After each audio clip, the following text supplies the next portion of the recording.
Okay, so I'm Paige Patterson, and I wasn't sure if I was supposed to show my face in this or anything, so I guess I'll just start with that. But yeah, so this is my timeline that I'm gonna show. I did it on multiple pieces of paper, so I'll just flip the camera around and start showing you them. Okay.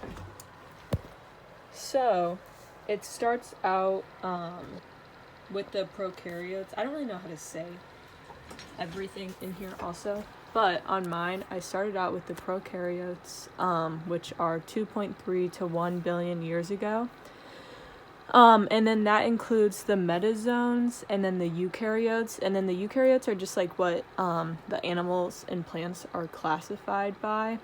The metazoans are the oldest fossil evidence of the multicellular animals, and then they're burrows that appear to be made by small, smooth, worm-like organisms.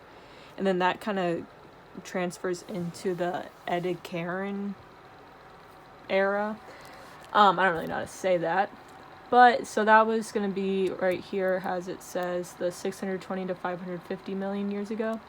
And then that includes the sponges and then the worms, and those are just soft-bodied and can survive in water, and then they can be compared to modern-day jellyfish or worms. The Cambrian explosion happened around 544 million years ago.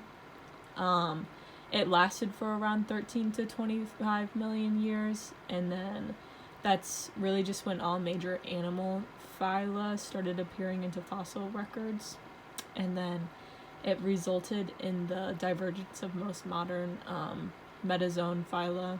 And then it had it's supposed to have happened by a sudden increase in gas to near modern levels in the ocean.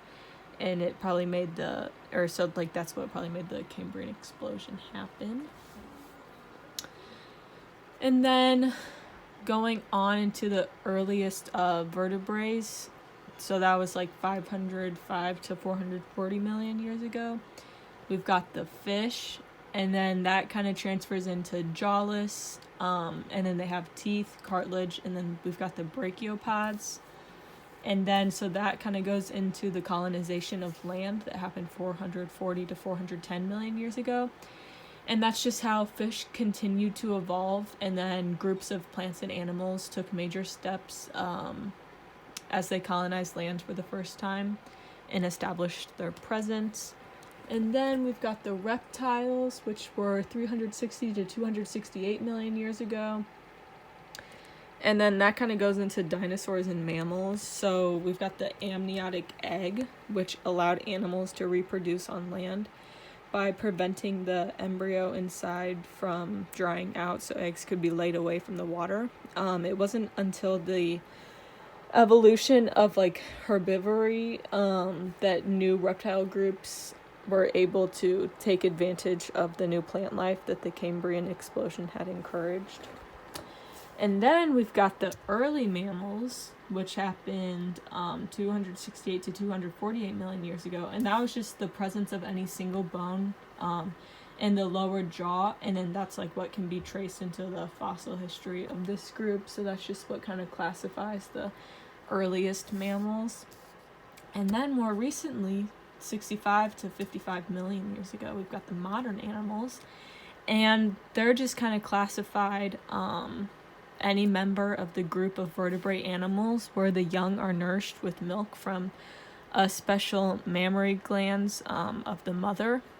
And then, in addition to this characteristic milk glands, mammals can still be distinguished by many other unique features. And then that just leads us where we are today, and that is my project. Yay!